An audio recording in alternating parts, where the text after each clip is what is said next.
right, so this week everyone is talking about the collapse of the Silicon Valley Bank. It is the 16th largest bank in the country and the first bank collapse since 2008. So what happens now?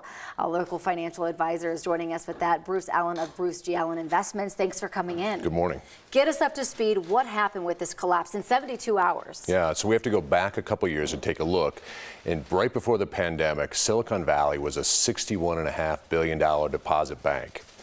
When we were all in lockdown, we used a lot more technology, and the technology companies that Silicon Valley Bank serves grew dramatically, and so did Silicon Valley's bank deposits. They went from $61.5 billion to $198 billion.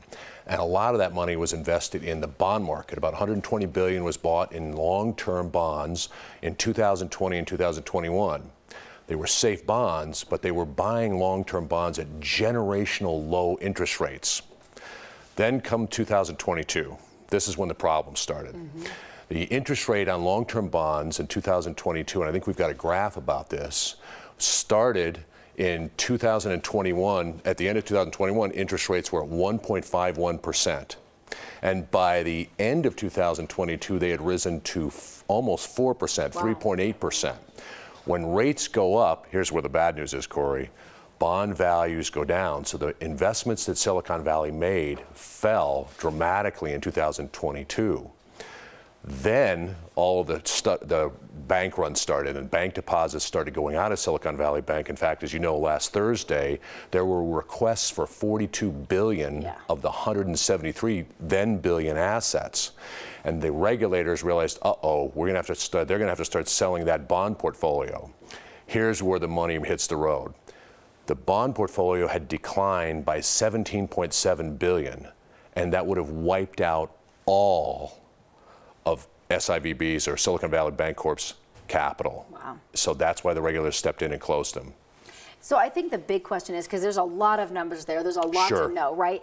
A lot of people want to know, is my money safe? Yes. So let's start with the first thing. The banking system in the United States is as strong as it's ever been. In fact, it's very strong. Number two, Silicon Valley Bank was unique in three ways. They served a really niche group of depositors, technology companies, and that money came in fast and went out fast. Right.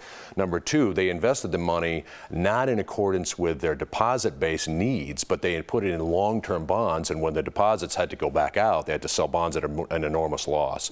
And number three, they didn't hedge that risk. Those are all individually unique things to Silicon Valley. There are 4,700 banks in the United States. Is there another one that might go under because of this crisis? Possibly, but if you have lower than $250,000 in a bank in the United States, you don't have anything to worry about. If you have more than $250,000 in a bank, you should talk to your financial advisor. It's backed by the FDIC, yes. Right? $250,000 and below. I mean, a lot of people think back to what was it, Washington Mutual in 2008 was the last big one, yes. right? Is there comparisons between the two? No, they're very different. In terms of Washington Mutual, and it's the pivotal question, Washington Mutual was brought down by the fact that people couldn't pay their loans back, and there was a housing market crisis, and at that time the capital levels were much lower than they are today. Banking regulation was strengthened in 2009 and 10. Some of it was lifted in 2018, but that's a whole different conversation. We'll talk about that next week. Always appreciate you coming in, giving us insight, Bruce. Thank you.